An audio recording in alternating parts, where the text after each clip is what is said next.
बैठा।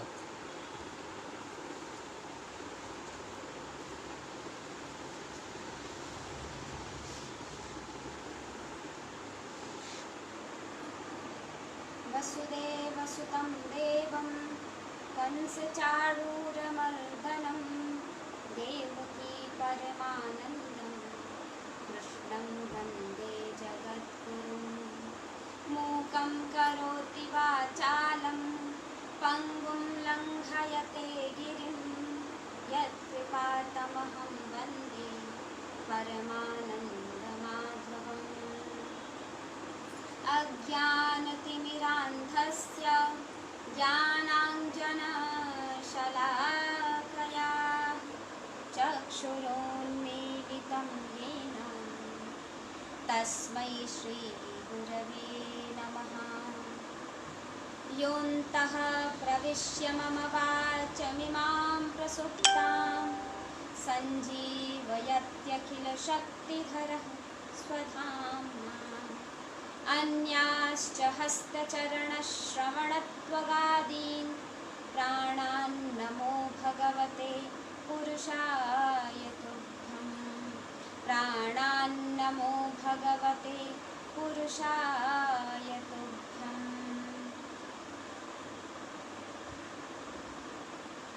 उपस्थित सभी तथा रसिक जन एवं फेसबुक के माध्यम से देख रहे सभी गुरुजन श्रेष्ठ जनों सभी को मेरा प्रणाम। हम सब इस कथा के क्रम में कल पहुँचे थे भगवान श्री कृष्ण के जन्म पर। भगवान श्री कृष्ण जन्म लिए वसुदेव देवकी के यहाँ कारागार गृह में और पहुँचाए गए गोकुल में नंद जी के यहाँ, जहाँ वह माता यशोदा को आनंद देने के लिए आए हैं। अब प्रश्न उठता है और मन में आता है कि भगवान, जैसा कि कल हम सभी ने श्रवण भी किया कि माता ने और वसुदेव जी ने अपने पूर्व जन्म में तप किया था। उस तप के कारण भगवान उनके पास 3 बार जन्म लेकर आते हैं। पहला जब प्रश्नि और सुतपा के रूप में थे स्वयंभू मनवंतर में, फिर दोबारा जब अदिति और कश्यप बने, और तीसरे देवकी और वसुदेव। उनके द्वारा जो मांगा गया वरदान था वह भगवान देने में असमर्थ थे। उसको पूर्ण करने के लिए भगवान 3 बार जन्म लेकर के आते हैं। लेकिन उनको तो वरदान दिया था, उनके समान पुत्र चाहिए, इसलिए आना पड़ा। लेकिन ये जो वसुदेव और देवकी के वरदान को पूर्ण करने के लिए आने वाले जो भगवान हैं, वो देवकी और वसुदेव के लिए आए, लेकिन पहुंचे गोकुल में नंद और यशोदा के यहाँ। क्यों? कहा ये अपने पूर्व जन्म में द्रोण और धरा नाम के जो नंद जी थे, वो द्रोण नाम के वसु थे, और ब्रह्मा जी के आदेश पर उन्होंने यह अवतार ग्रहण किया था गोकुल में। और किस लिए? भगवान का प्राकट्य होना था और भगवान उनके यहाँ ही रहेंगे, इसलिए वही वसु द्रोण नंद के रूप में और धरा माँ यशोदा के रूप में जन्म लेते हैं, और उन्हीं के घर भगवान श्री कृष्ण आते हैं। यहाँ बहुत भारी उत्सव मनाया गया। भगवान श्री कृष्ण के जन्म लेने के बाद सभी सुने, सभी लोग हर्षित होकर के आए नंद जी के यहाँ। सभी ने बहुत आशीर्वाद दिया। गोपियाँ आई, गोप आए। कहा यह गोप गोपियाँ कौन हैं? गोपी का अर्थ क्या है? गो अर्थात इंद्रिय। तो जो अपने इंद्रियों के द्वारा पान करे, किसका? भगवत तत्व का, वही गोपी है।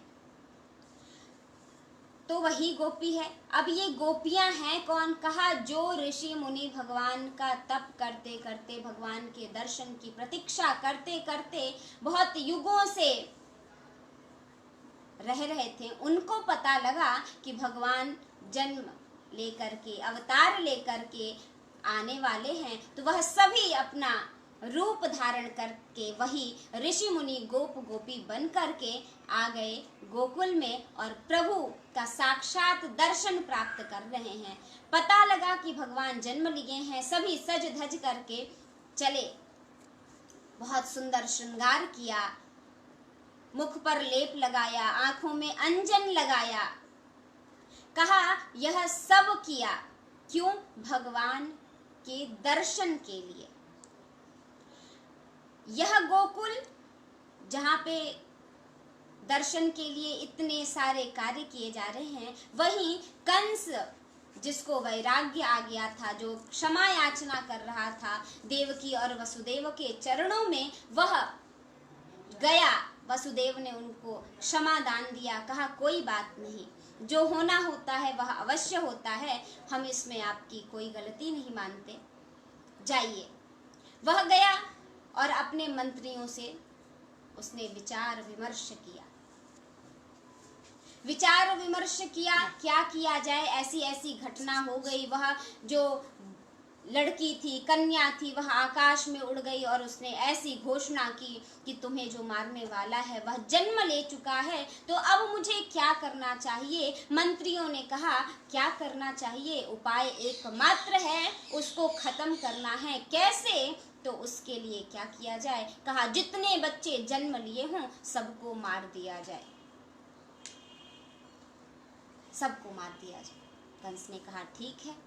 कहा इसका तो कार्य आप कीजिए, मंत्री दे रहे हैं सुझाव। कहा आप उपाय करिए, उनको भेज करके जो भी बच्चे जन्म लिए हों उन्हीं में से कोई एक आपका काल भी होगा, सबको मरवाइए और हम सभी, वह कहा गया कि वह नारायण जन्म लेकर आएगा आपका काल बनकर, तो नारायण जहां जहां बसता है उन सभी को हम सभी नष्ट करेंगे। मंत्री हम सभी उनको कष्ट पहुंचाएंगे, जो ब्राह्मण हैं, जो गौएं हैं, जो वेद हैं, जो शास्त्र हैं, जो शम दम इत्यादि हैं, जो दान करने वाले हैं, जो धर्म का निर्वाह करने वाले हैं, ऐसे जो भी लोग हैं, कहा गया भागवत में वह साक्षात नारायण का स्वरूप हैं, इसलिए वह मंत्री कहते हैं कि उनको हम कष्ट पहुंचाएंगे। कहा ठीक है। अब एक बात विचार करिए, अभी तक वही कंस जो वसुदेव देवकी के चरणों में गिरकर क्षमा याचना कर रहा था, वह गया मंत्रियों के साथ विचार विमर्श किया और उसकी बुद्धि बदल गई। अब वह पुनः मारने के लिए बढ़ रहा है उस नारायण को। कहा जो मेरा काल बन करके आएगा उसको मारना है। मारने के लिए क्या किया? तो याद किया अपने गणों में से पूतना को। पूतना, पूतना क्या है? कहा पूतना, पूत कहते हैं। कहा यह जो पूतना है वह साक्षात अविद्या का स्वरूप है। पूतना जो पवित्र नहीं है वही पूतना है। पूतना वह सुंदर बक का रूप धारण करके रहती थी। कंस ने उसको याद किया, बुलाया, वह आई अपना स्वरूप धारण करके। पूछा क्या कार्य है? तो कहा मेरा एक विशेष कार्य करना है, वह यह है कि जितने बच्चे जन्म लिए हों उनको मारना है। कैसे मारा जाए? कहा यह जैसे तुम चाहो। उसने कहा ठीक है, मैं सुंदर रूप धारण करूंगी, सभी नगरों में जाऊंगी और उन बच्चों को जो अभी हाल फिलहाल में कुछ महीनों में जन्म लिए होंगे उनको मारूंगी। कैसे? अपना दुग्ध पान कराऊंगी और वह दुग्ध कैसा होगा? विष से युक्त होगा, जिसको पी करके सभी तुरंत मर जाएंगे। ठीक है। उसने कहा ये तो बड़ा अच्छा है, मेरा काम बड़ी आसानी से हो जाएगा। हाँ ठीक है, भेज दिया पूतना को। अब विचार करिए, जिसको वैराग्य आया था, जो क्षमा याचना कर रहा था, वह मंत्रियों के पास गया, उसकी बुद्धि बदल गई। कहते हैं हर शास्त्र में संग के लिए बताया गया है। कहा जैसा आप संग करेंगे वैसा ही आपका मन होगा, वैसे ही आपकी बुद्धि, आपका विचार, आपका वर्तन, आपका व्यवहार होगा। अब यह कैसे? कहा संग तो अच्छा करना चाहिए। अब संग अच्छा बुरा कैसे होगा? तो देखिए इसको, क्योंकि संग जो है ना उसके लिए कहा गया, गीता में भगवान स्वयं कहते हैं संगात संजायते कामः, कामात् क्रोधो भिजायते, क्रोधात् भवति सम्मोहः, सम्मोहात् स्मृति विभ्रमः, और स्मृति भ्रंशात् बुद्धिनाशो, बुद्धिनाशात् प्रणश्यति। कहा जो संग है उससे काम उत्पन्न होता है, काम से क्रोध उत्पन्न होता है। कामात् क्रोधात्, काम उत्पन्न हुआ, संगात संजायते कामः, कामात् क्रोधोभिजायते, और क्रोधात् भवति सम्मोहः, सम्मोहात् स्मृति विभ्रमः, स्मृति भ्रंशात् बुद्धिनाशो, स्मृति इधर उधर बिखरी भटकी सही राह से बुद्धि का नाश होगा, और जिसकी बुद्धि का नाश हो गया उसका सब कुछ समाप्त हो गया। उदाहरण देखिए, संग किया मंत्रियों का। अब यहाँ दो संग मिलेंगे आपको। एक पहला संग वसुदेव और देवकी का किया। जब उनका संग प्राप्त हुआ तो उसके अंदर वैराग्य जाग गया, उसको अपने ही दोषों का ज्ञान हो गया। कहा यह है संग। कहा लेकिन पहले भी तो वसुदेव देवकी का संग हुआ था, वही तो उनको रथ में बिठाकर छोड़ने जा रहा था, और तब जब आकाशवाणी हुई तब भी उनको संग था वसुदेव देवकी का, लेकिन उस समय वैराग्य क्यों नहीं था? उस समय इन दोषों का ज्ञान क्यों नहीं था? क्यों? कहा इसलिए क्योंकि उस समय देवकी और वसुदेव जो थे वह सिर्फ देवकी और वसुदेव के रूप में थे, लेकिन जब दोबारा उनसे मुलाकात हुई, उनका संग प्राप्त हुआ। और कैसा संग? पहला संग था जो वसुदेव देवकी का था, दूसरा संग प्राप्त हुआ, वह कैसा संग था? कहा वह संग तब का संग था जब वसुदेव देवकी का भगवत तत्व से संपर्क हो गया था, संबंध बन गया था। इसलिए उस संबंध प्राप्त किए हुए वसुदेव देवकी का संग प्राप्त हुआ कंस को, और उस संग से उसकी बुद्धि निर्मल हुई और उसको अपने ही दोष का भान हुआ। इसलिए वह चरणों में गिरकर क्षमा याचना कर रहा है। लेकिन जाते ही उसको दूसरा संग प्राप्त हुआ, किसका? मंत्रियों का, दुर्मंत्रियों का, जो अच्छा मंत्र नहीं देते, अच्छा उपदेश नहीं देते, ऐसे मंत्रियों का, उनका संग प्राप्त हुआ और उसकी बुद्धि फिरी, और वह भगवान को मारने के लिए, स्वयं अपने काल को बुलाने के लिए उसकी बुद्धि भ्रष्ट हो गई, स्मृति का नाश हो गया, स्मरण खराब हो गया। कहा संग प्राप्त हो जाए लेकिन उसको संभाल के रखो, यह कह रही है यह कथा। कहा संभाल के नहीं रखा, जैसे ही डिगे, जैसे ही दूसरा संग किया। कहा संग कैसा करो? तो संग को और भी स्पष्ट कर रहे हैं खुले शब्दों में बाबा तुलसीदास कहते हैं, प्रथम भगति संतन कर संगा। कहा सिर्फ संग नहीं, संग कैसा होना चाहिए समझो। तो कहा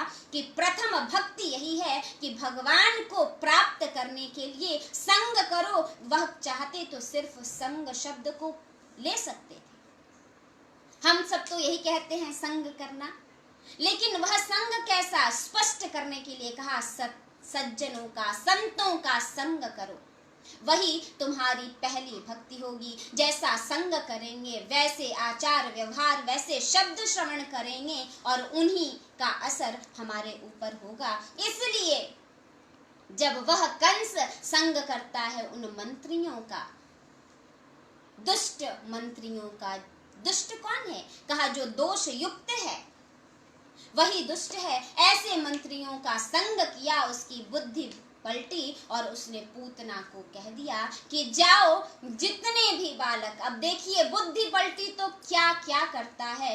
एक था उसका काल, एक शत्रु था, उसको मारने के लिए निरपराध न जाने कितने बच्चों को मारने के लिए पूतना को भेज दिया।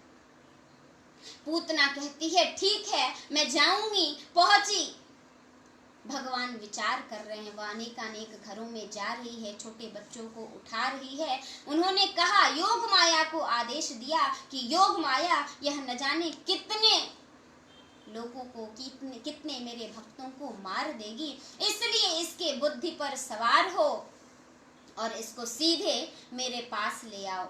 योग माया सवार हुई और पूतना सीधे नंद बाबा के घर पे पहुंची और वह दिन था द्वादशी का। द्वादशी हो गई, पहुंची, देखा, विचार किया, देख रही है क्या क्या व्यवस्था है, कब कैसे बालक को उठाना है, नगर भ्रमण कर रही है और रूप कैसा धारण की है। कहा रूप उसने इतना सुंदर बनाया है, वह वस्तुतः है राक्षसी, लेकिन रूप धारण किया है इतना सुंदर जैसे मानो माता लक्ष्मी स्वयं हो, और हाथ में लिया है कमल का पुष्प।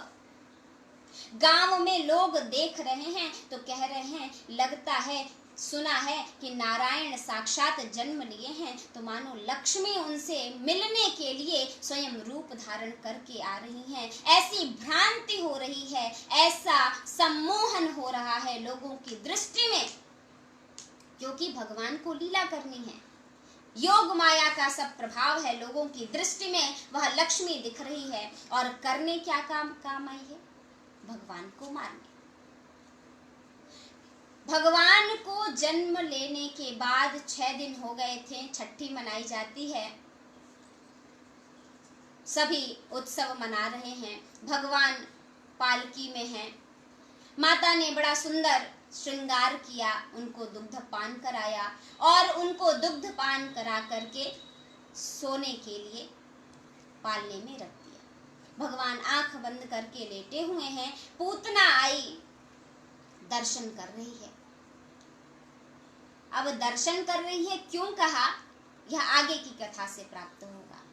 कहा दर्शन इसलिए कर रही है क्योंकि उसको भी पता है कि हमको यहीं से मेरा उद्धार होना है।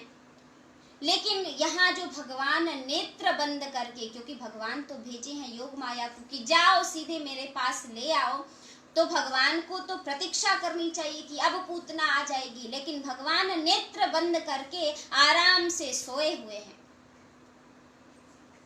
इधर नंद उत्सव हो चुका था, छठी मन रही थी। नंद जी को याद आया कि मेरा यह कर्तव्य है कि मैं जाऊं अपने राजा को यह खबर भी दूं, और इसी बहाने मैं वहां पर जाकर के जो टैक्स है, जो कर है, जो राजा की ओर से लगाया जाता है, वह भी मैं कंस को दे आऊं। नंद जी पहुंचे थे मथुरा, उन्होंने कर दिया, कंस को बताया कि हमारे घर पुत्र हुआ है इतने वर्षों बाद। उसने कहा ठीक है, अच्छी बात है, वह दीर्घायु हो, अनजाने में आशीर्वाद भी दिया। पुनः वह मिलते हैं वसुदेव जी से। वसुदेव जी ने उनका हाल चाल पूछा, उनके सुख को सुनकर बड़े सुखी हुए, प्रशंसा की, बहुत बहुत आशीर्वाद दिया। कहा कि वह जो आपका पुत्र है वह भी मेरा है, ऐसा है, इसलिए मैं बहुत प्रसन्न हूँ। लेकिन नंद जी कह रहे हैं, मैंने सुना कि अंत में आपकी एक कन्या जन्मी जिसको कंस ने ऐसा किया। उन्होंने कहा कोई बात नहीं, जो होना था तो वो हो गया। वह उनके सुख की सोच रहे हैं और नंद जी उनके दुख के बारे में सोच रहे हैं, विचार कर रहे हैं, उनके दुखों को बांट रहे हैं, और वसुदेव जी उनके सुख को बांट रहे हैं। बात हुई और कहा वसुदेव जी ने कि हे नंद जी, आप आए हैं, अच्छा है कि आपने कर दे दिया, लेकिन मुझे लगता है कि आपको ऐसे छोड़ करके नहीं आना चाहिए, क्योंकि आजकल बड़े बड़े उत्पात हो रहे हैं और मुझे न जाने क्यों शंका हो रही है कि कहीं गोकुल में कोई उत्पात ना हो जाए। आप नहीं हैं। संत कहते हैं कि नंद जो जीव है और यशोदा जो जीव है, कहा यह दोनों भगवान के पास रहने वाले हैं। नंद को साक्षात जीव कहा और भगवान प्रकट कहाँ हुए हैं? गोकुल में। उनकी लीला गोकुल में चल रही है। संत इस माध्यम से कह रहे हैं कि जब भी जीव ईश्वर से दूर होता है तब तब वहां उत्पात, आपत्ति, विपत्ति, प्रकोप प्रारंभ हो जाता है। नंद जी दूर हुए, गए मथुरा, और इधर पूतना का आगमन हुआ गोकुल में, और उसका भान हुआ वसुदेव जी को।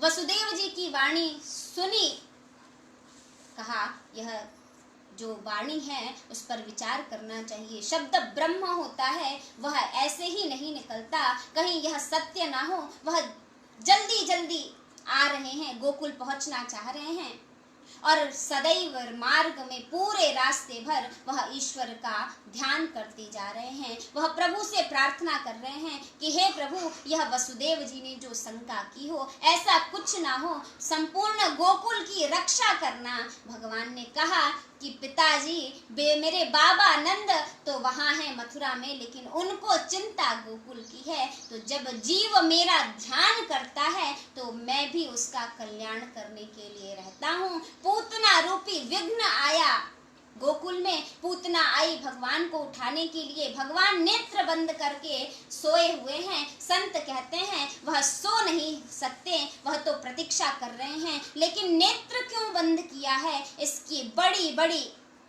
कल्पनाएं संत करते हैं। कहते हैं नेत्र इसलिए बंद किया है कि भगवान सोच रहे हैं कि मैं तो अभी छोटा बालक हूँ, जन्म लेकर आया हूँ, यहाँ गोकुल में लीला में मिश्री माखन खाने के लिए आया हूँ, लेकिन मेरा जो पहला मुलाकात है, पहला जो मेरे द्वारा उद्धार होगा, वह किसका होगा? पूतना का होगा। और पूतना क्या लेकर आई है? तो विष लेकर आई है। विचार कर रहे हैं, मैं माखन मिश्री खाने वाला विष कैसे पीऊंगा?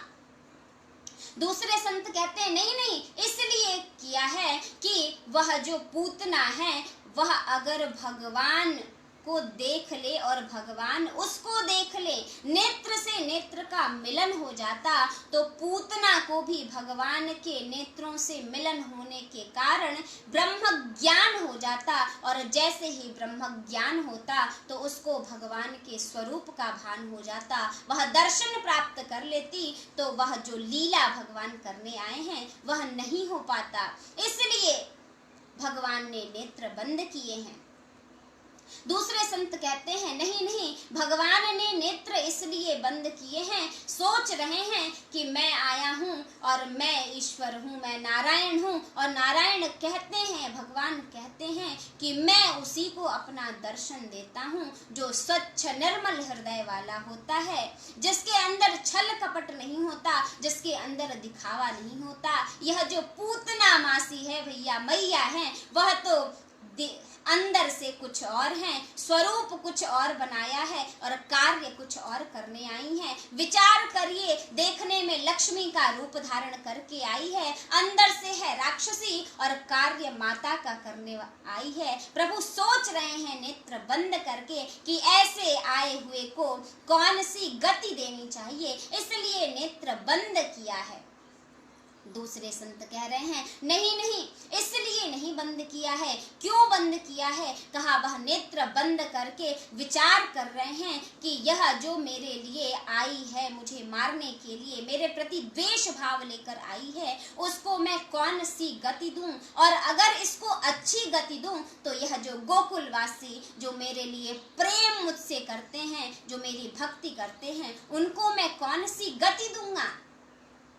एक संत ने कहा नहीं नहीं, भगवान लीला में हैं, छोटे बालक हैं, वह सोच रहे हैं कि मैं तो विषपान कैसे कर सकता हूँ। नेत्र बंद करके अपने आराध्य को, अपने इष्ट देव को, भगवान शंकर को याद कर रहे हैं, कह रहे हैं प्रभु मैं विष नहीं पी सकता, इसलिए मैं आपको ध्यान कर रहा हूँ, आइए और इस विष का पान आप करिए। भगवान विष नहीं पीना चाहते, इसलिए नेत्र बंद किया है। संत कहते हैं ऐसा नहीं है, भगवान विष नहीं पी सकते, ऐसा नहीं है, भगवान विष पचा सकते हैं, तो क्यों नेत्र बंद किया है।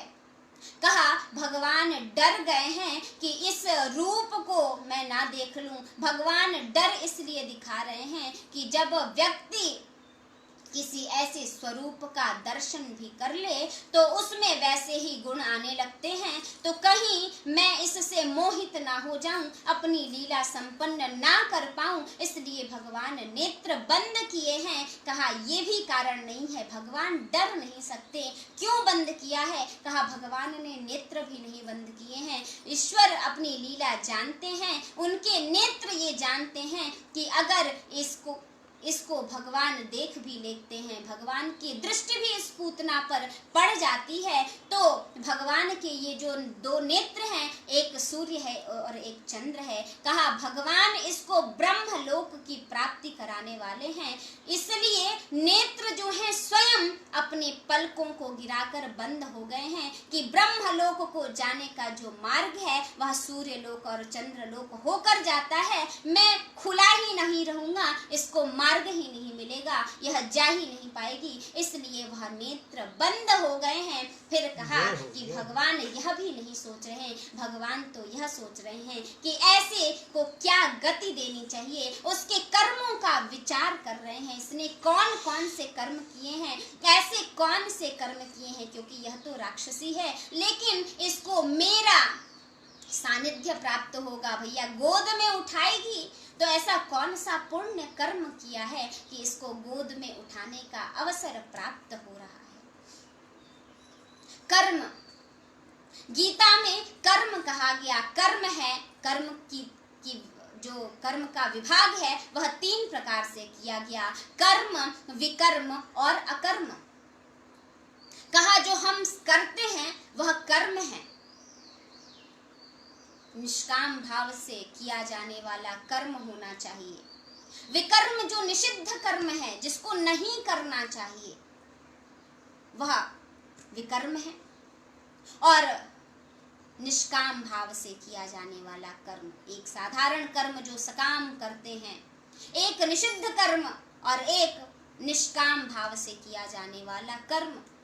वेदांत इन कर्मों को 6 विभाग से करता है। कहा कौन कौन से कर्म हैं? कहा नित्य कर्म है, जैसे संध्या वंदन इत्यादि जो नित्य व्यक्ति को करना चाहिए। नैमित्तिक कर्म है, काम्य कर्म है, काम्य सकाम कर्म, किसी चीज को प्राप्त करने की इच्छा से किया जाने वाला कर्म है।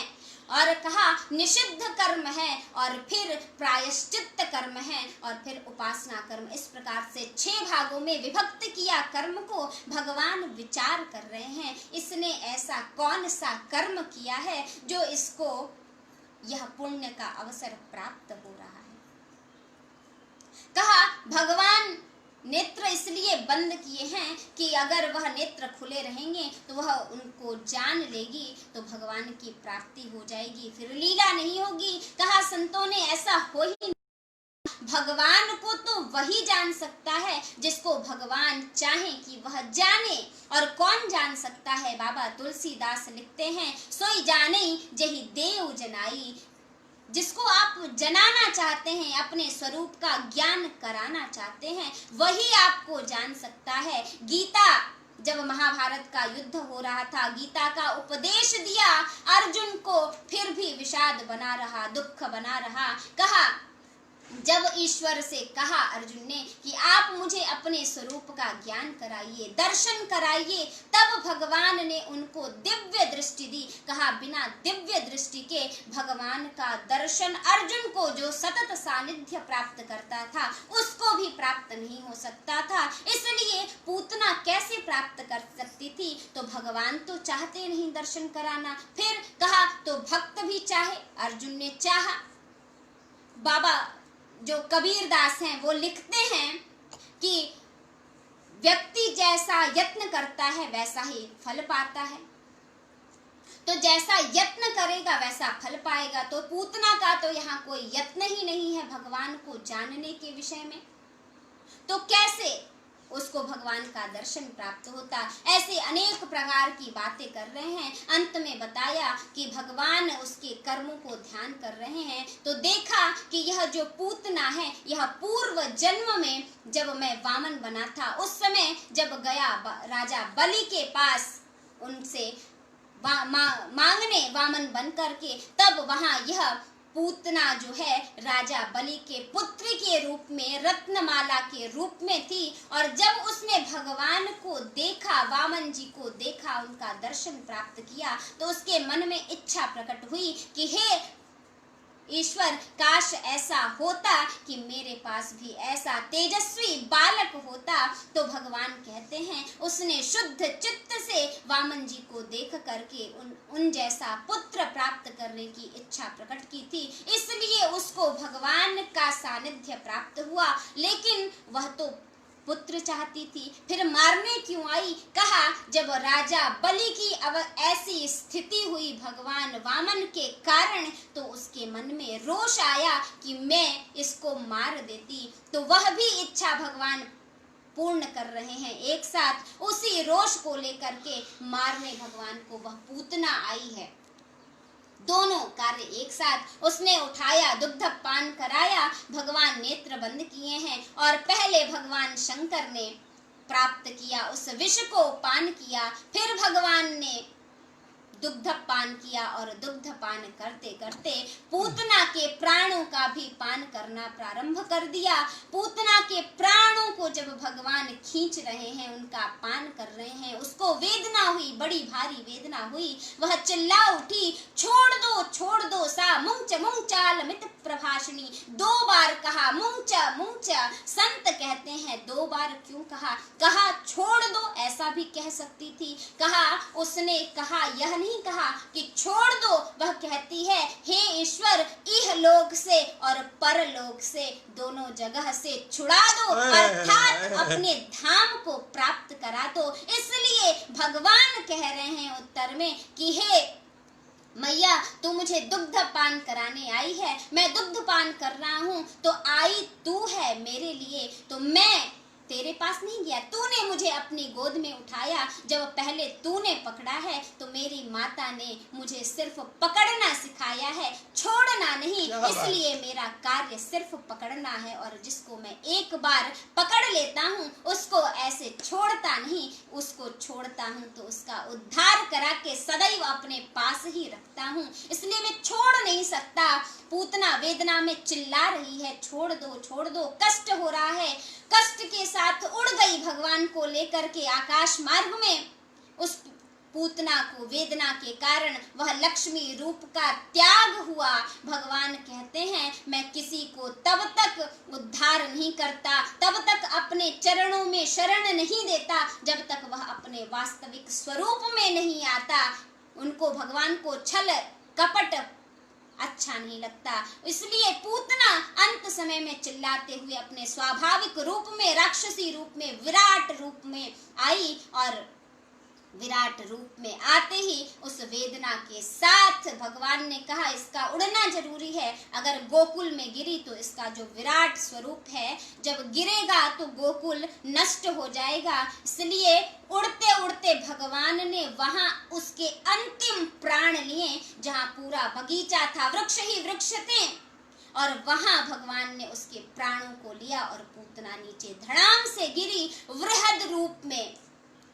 कहा उसका जो शरीर है वह 6 कोस की दूरी में फैला हुआ था, वह गिर गई। इधर सभी भगवान को ढूंढ रहे हैं, भगवान कहाँ हैं? विचार किया, कुछ आवाज ऐसी सुनाई दे रही थी, सारे गोकुलवासी ढूंढ रहे हैं, पीछे पीछे भाग रहे हैं। देखा कुछ दूरी पर खाली स्थान पे एक विकराल स्वरूप वाला शरीर गिरा हुआ है, और उसके ऊपर भगवान बैठ के सुंदर लीला कर रहे हैं, खेल रहे हैं। सभी डर गई थी, भयभीत हो गई थी, दौड़ी और उठाया भगवान को, और भगवान से उनकी रक्षा के लिए बड़ी प्रार्थना की। इधर नंद जी आए, रास्ते भर सोच रहे थे क्या होने वाला है, रक्षा करने के लिए कह रहे थे। आते ही खबर मिली कि एक इतनी विराट स्वरूप वाली विकराल राक्षसी आई थी, लाला को लेकर आकाश में उड़ी, लेकिन भगवान नारायण ने रक्षा की और वह मृत्यु को प्राप्त हो गई।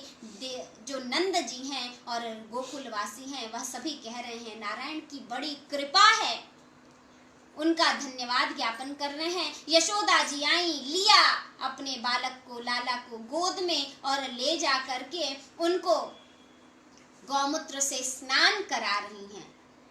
गौमूत्र से स्नान कराया, उसकी पूंछ से झाड़ा और गो के खुर का जो रज है उसको उससे तिलक किया और भगवान के स्वयं उनके 12 नामों से उनको झाड़ रही हैं।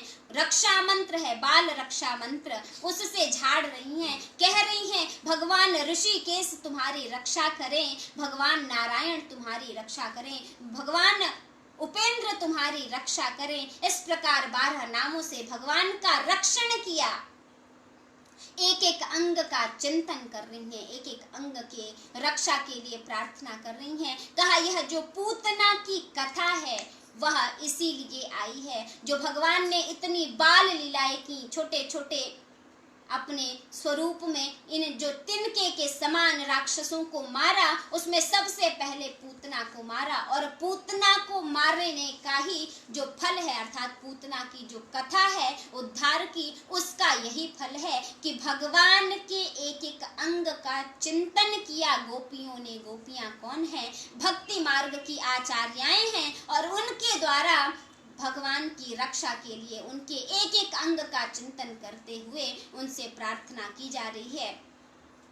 भगवान को स्नान कराया, ध्यान कराया, उसके बाद उनको इस प्रकार सुरक्षित करके, नहला धुला करके, दुग्धपान करा करके रखा। इधर नंद जी सोचे कि अब इस स्वरूप का क्या करना चाहिए, जला भी नहीं सकते, जलाएंगे तो न जाने कितनी दूर तक वह आग जाएगी। तो उसके अंग प्रत्यंगों को काटा और भिन्न भिन्न जगहों पर जलाया गया, भिन्न भिन्न जगहों पर जलाया गया और उस पूतना का उद्धार हुआ। कहा पूतना कौन थी? अविद्या। और अविद्या क्या है? कहा अविद्या ही समर्थ है आपका सब कुछ नष्ट करने में। जब भगवान राम स्वरूप में आए थे तब उनके पास पहले आई थी वह शूर्पणखा जो अविद्या का स्वरूप थी।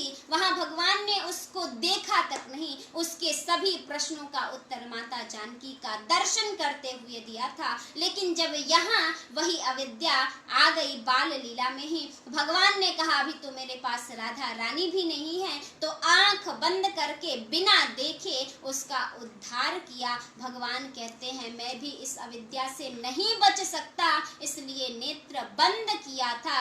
अर्थात हे मनुष्यों तुम भी, क्योंकि यह जो अविद्या है वह सर्वप्रथम कहाँ से आती है? नेत्रों से। अर्थात हम जैसा दर्शन करते हैं, जैसा देखते हैं, जैसी वैसी ही हमारी दृष्टि हो जाती है और उसी दृष्टि के अनुसार जैसी दृष्टि वैसी वृष्टि, वैसे ही विचार आ जाते हैं और वैसे ही विचारों का अनुगमन करने लगता है यह शरीर। और उसी प्रकार आपका जो धर्म है, कर्म है, वह होने लगता है। इसलिए भगवान कहते हैं सदैव इस अविद्या की तरफ से नेत्रों को बंद किए रहो, उनकी ओर दृष्टि ना करो। अर्थात काम वासना से, इस अविद्या से बचने का यह उपाय है कि सिर्फ और सिर्फ अच्छी चीजों का ही दर्शन करो। इसलिए भगवान स्वयं अपनी लीला में इस अविद्या का दर्शन नहीं करते हैं, देखते नहीं हैं, उसकी ओर दृष्टि नहीं करते हैं। और उस दृष्टि का फल बताया कि जब ऐसा होने लगता है तो उसके बाद क्या होता है? उसके बाद प्रभु के एक एक अंगों का चिंतन इस अपने अंदर में, अंतरात्मा में करने लगते हैं आप। और जब आप करने लगते हैं तो आपको भगवान का सानिध्य प्राप्त होता है। इसीलिए यह पूतना की कथा यहाँ श्री भगवान के बाल अवतार में सबसे पहले, बाल चरित्र में सबसे पहले रखी गई और यही इसका फल है। आगे भगवान ने अनेकानेक बहुत राक्षसों को मारा, जिसकी कथा हम सब कल पुनः आगे इस क्रम में बढ़ेंगे और कथा का श्रवण करेंगे। तब तक बोलिए बाल कृष्ण लाल भगवान की जय, पूतना मर्दन भगवान की जय। जय जय श्री राधे, श्री कृष्ण गोविंद।